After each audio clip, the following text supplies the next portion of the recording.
Getting back to my last question, what is the relationship between the friendly fascists and Antifa, seeing as Antifa is anti-fascist? Well, Olin, I'm very glad that you asked that question. It's a very important question that the people are dying to know the answer to. So first, let me say, and of course, I think it's very, very important to note that pretty much when anybody starts talking about this particular issue, talking about the alt-right or talking about Antifa, I believe that there's a high level of disingenuity going on at any given moment, any given response. I've gotten into many, intense internet conversations around this, and everybody sort of denies that that's what they are. Antifa, it's the anti-fascist action, and they are against fascism, and I think most thinking Americans and most Americans and most people who aren't fascists should certainly be against fascism. It's defined by an extreme anti-authoritarian. Well, once again, of course, I understand that okay. you're using my tagline to tell me as a friend. Do you want me to be in character I'm just as saying, Vermin Supreme, the character, or if you're interviewing, I tend to be more of myself. You see. Okay. Well, why is fascism a good idea? Okay, so you want me? Okay, so then I'd have to change gears pretty intensely, sure, but I won't do that. I mean, because we know what is best for you. Okay. I mean, we can just do that. Very, very broad topic. I believe that fascism is in fact a growing problem in the country and the nation and the globe. It is. I was just about to ask. Nationalism. I was just about to ask. We have a president who's claimed to be a nationalist. I mean, you can put America first, but holy shit! I mean, he has inspired a fucking generation of young fucking punk ass thugs, fucking Nazi fucking motherfuckers. Nazi punks fuck off. Fascism is on the rise because we're seeing it on the rise. Why do you think that is? Because this is the downfall of society. Because these are the end times. Because the planet is in a downward death spiral. I mean, this has been my analysis for the past 30 years when I've been talking about the secret dental police kicking down your door at 3 a.m. It was a warning. I wrote the mandatory dental manifesto pretty much before the Patriot Act was written. Okay. And it was a warning of the screws being clamped down. And it was very clear the trajectory of the surveillance state and of the police state and the militarization of the police and the quashing of dissent and the harsh treatment of dissenters. Yes, it's extremely problematic. So if the rise of fascism is inevitable, is that why friendly fascism's the best? So we should just get in with a friendly version up front? I believe they've tried that, and people do like it much better. All right. I mean, people like the nanny state. People like. I mean, the mandatory toothbrushing law is, in fact, and was inspired by Massachusetts. Massachusetts was the first state in the nation to implement a mandatory seatbelt law, which, of course, was certainly a huge step in fascist, the nanny state-ism, where the state is forcing you to buckle up or else they'll tick it or flick it or click it or take it. So it was a response to that. I mean, the whole thing was the kernel of my very popular mandatory toothbrushing platform plank. Stems from the bumper sticker that I actually have that says, buckle up, it's the law. And it was a simple linking of a command, and it's the law. And that became brush your teeth, it's the law. And just the simple linking of these two things. I thought to myself, a seatbelt law, okay, it's a good idea, sure. I mean, people should be safe while they're driving their car. Or else society at large, and of course the state may have a very large stake in the matter because they don't want you flying through the windshield and being stiff with all your medical bills. You've had 4 major platforms as a candidate. So the first one is horses, a pony for everyone. Why is this a good idea? Ponies are fucking super awesome. Have you ever had a pony? No, I have not. I have not. I have not. Have you ever spent any quality time with any ponies? Not really. But how would this? Do you like ponies? Honestly, I'm a little scared of horses. Yeah, but ponies are small. Okay, well that's better. But cute. anyway, So how would you haven't really met any ponies? okay, You're true, not any true. Okay, personal- I guess you don't have I'm any not. I personal admit that. pony Okay, that's relationships true. with That's the- true. Okay. That's So okay. how would we handle it? Like, how would people in urban areas keep their pony? Like, how's this going to Well, work? That's the thing. A pony-based economy is a stable economy. It's the job creation part of the program that is, it's just mind-boggling, quite frankly, when you get right down to it. In order to, it's about retrofitting American society. It's about changing the way we live. It's about changing the way we work. It's a massive undertaking. It's reordering society to be a most wonderful and pony-friendly place. So I mean- are we going to put up like public stables all over the country? Sure, People yes, in urban naturally. areas can keep their stables. Like Naturally. the, well, you'll have your the Boston you'll Common will have pony a space in public your stable apartment. for all the people. But you'll also have your pony with you at all times because of the federal pony identification Okay, system. okay. So you'll let's say, for example, if Ponitopia had come to pass and America was experiencing a pony-based economy, we here, me, you, and it would be my pony, and your pony would be right there. And it would just be ordinary. Wouldn't be strange. It would just be like, we're hanging out, having an interview, but we'd have ponies. And so, your technicians and camera people, they would have their ponies. It's not a big deal. So you have to have a pony even if you don't want one. Well, if you did not want a pony, number one, you would probably be sent to a re-education center. Okay. Okay. Oh, If you had a dislike for ponies, Really? you could end up in a dental re-education camp or something along those lines, because I don't want to judge, and I don't want to judge people who don't want or like ponies. There's something wrong with them, but I think we could all agree that they could be corrected. Okay, let's get down to the nuts and bolts here. There's like 10 million horses in America, 60 million in the world. So even if we take every horse, steal every horse from the world, I'm gonna put on my thinking cap. build for this one, people. build a giant wall around our entire border so no one can come steal their horses back. We still only got like 60 million horses. I like where you're going. There's over 3 million Americans. How's this like gonna where you're work? going. There's not enough. Yeah, and I'd like to take this opportunity, Olin. I mean, if you were a really crackerjack reporter, interviewer guy, I'm sure you would have read at least a chapter of my book, I, Pony, Blueprint for a New America, because this is the book where I address all of these issues. Well, like the issue of how we don't have nearly enough ponies. That is addressed in Well, your book. what's again? Yes, it certainly is. It certainly is. I wish I could. I knew exactly where it was and what chapter.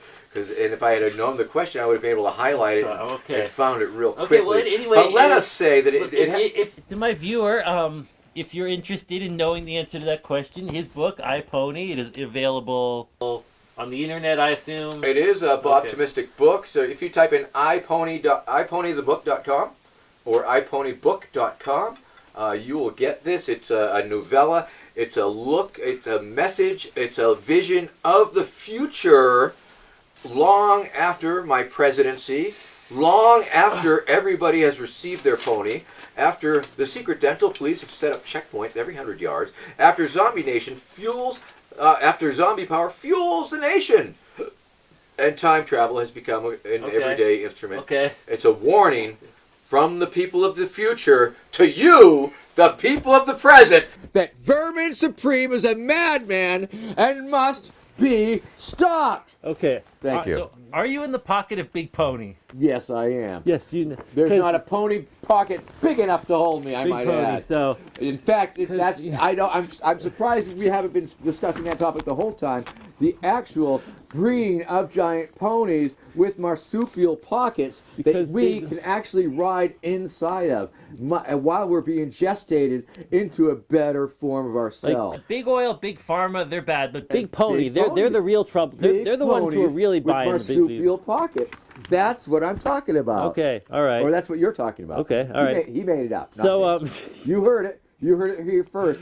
big pony pockets. So In ponies. you've been bringing up Giant this. ponies.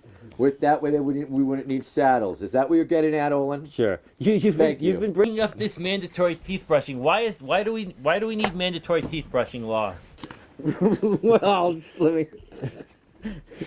let me see your teeth. Now, those are pretty nice. Yeah, Well, because I don't think people are responsible enough to brush their own teeth. I think that's the crux of the matter. Okay, how will it be enforced? How will it be enforced? Well, once again, secret dental police, dental re-education centers. It's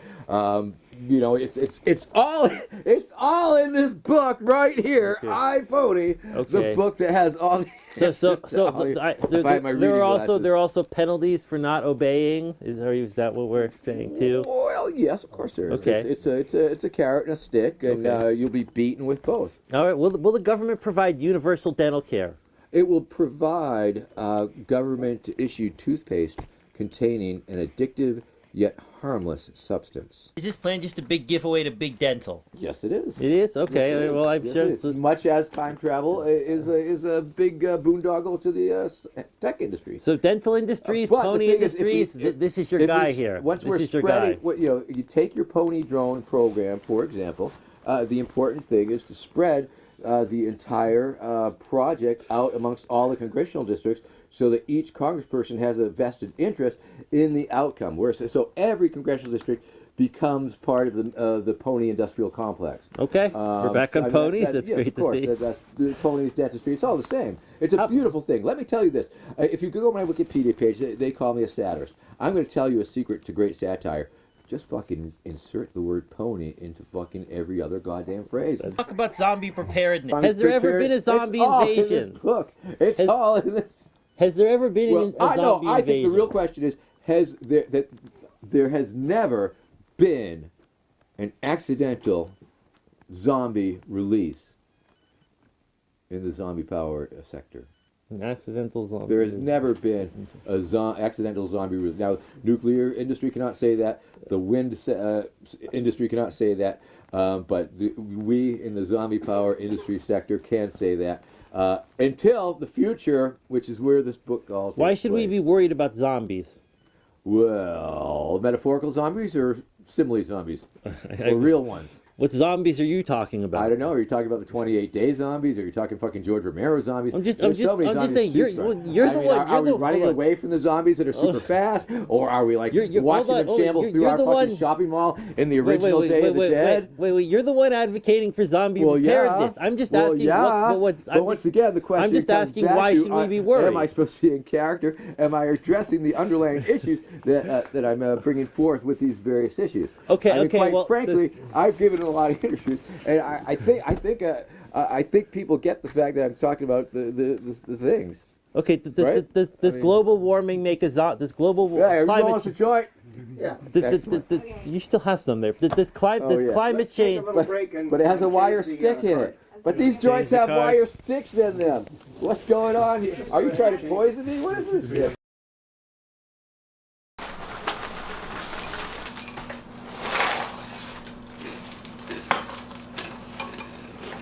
These tricks are so delicious. Totally. While they're distracted eating tricks, I'll steal the box and have the rest to myself. Finally, these tricks are all mine.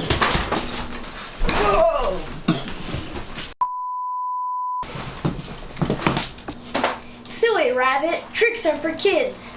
Well, my mom buys them at the grocery store all the time, and she's not a kid. Wait, you can buy this in the store? Yes. Why didn't anyone tell me? All this time I could have just been buying these at the store? I guess.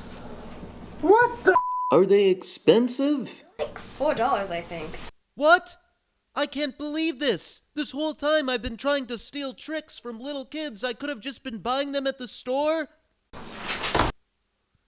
I was an investment banker. I lost my career, my family left me, my picture's up in every neighborhood saying I'm a pedophile, all 'cause I was obsessed with stealing tricks from kids. You know how much money I spent on gizmos and gadgets, all to steal the tricks? I climbed on top of a high-speed train. Do you know how dangerous that is? And all that time, I could have just been buying them in any grocery store? Duh. Oh, why couldn't I have known this before? Tricks are for kids, or anyone at the grocery store with $4. Okay. Okay. Okay, we're back. We're live. We're about to come. Hello, are we about to come? To the band. Sounded good tonight.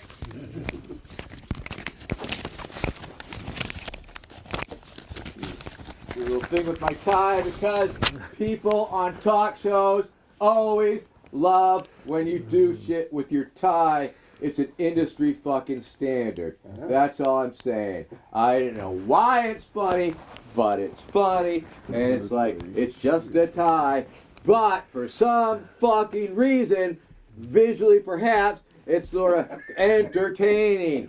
And then boom! Boom! And you're froze! Getting back to zombie preparedness. All right. It's not as entertaining as that tie, but we got to talk about the important things here. Just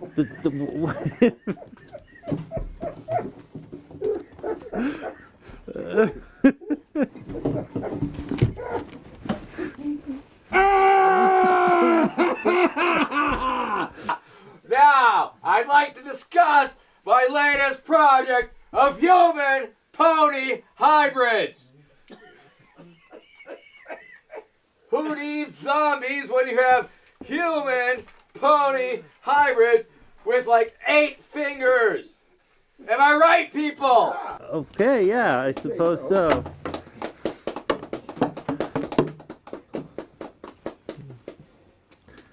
Okay. Here, pull my finger. I farted.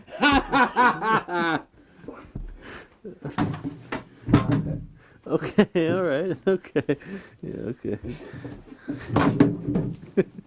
All right, we're back. Okay, all right, well, We're live.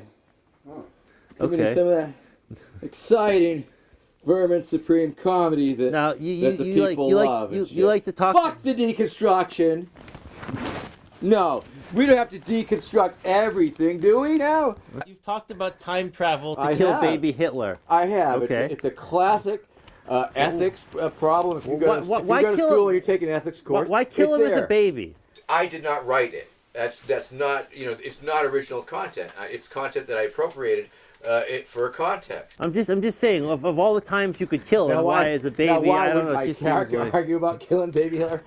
It's just a fucking lot easier. Less security. Not as many Nazis. He's just a baby. It's easy. Twist his little head off. Boop!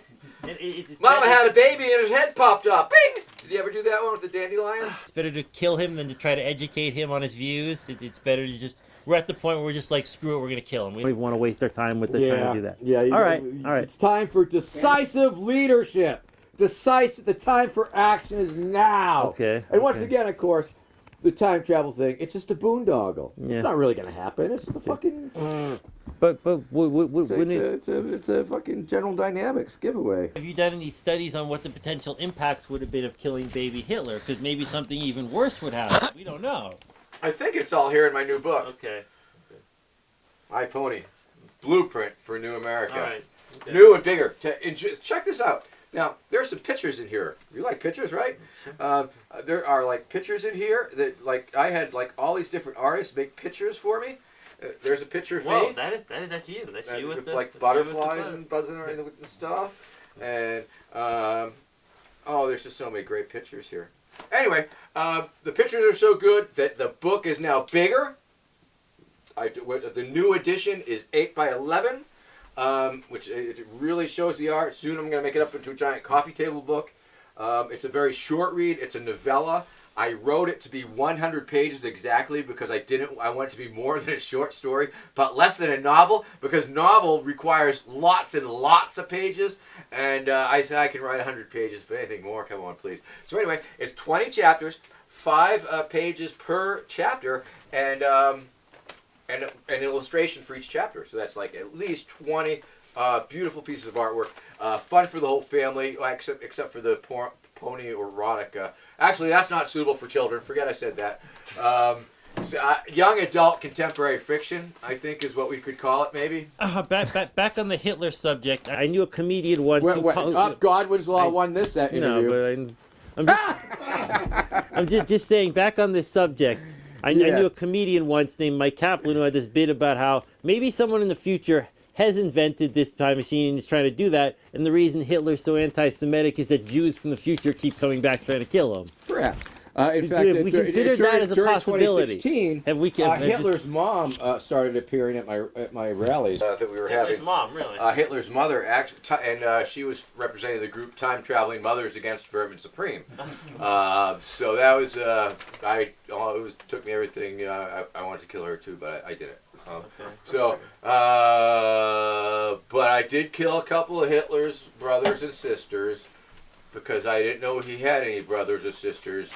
And they were the first little people that I saw when I went back into time to kill baby Hitler. I actually made it to the Hitler household and tiptoed on in there and went into what I thought was the nursery. And I didn't know. It's the wrong Hitler kid. I'm sorry. I'm going to go back and do it right. But that is not in my new book. That might be my new. Okay. I'm going to write another book. A sequel. Thank you for watching part 2 of my interview with Vermin Supreme. Please join us next week for part 3, where we will be discussing his name, his wardrobe, and his career as a political candidate. Remember to like and subscribe to us on YouTube, as well as pass this along to any friends you think might enjoy it, or ones that wouldn't. That's fine too, as long as they watch. And remember, the truth is out there. The stone truth, that is.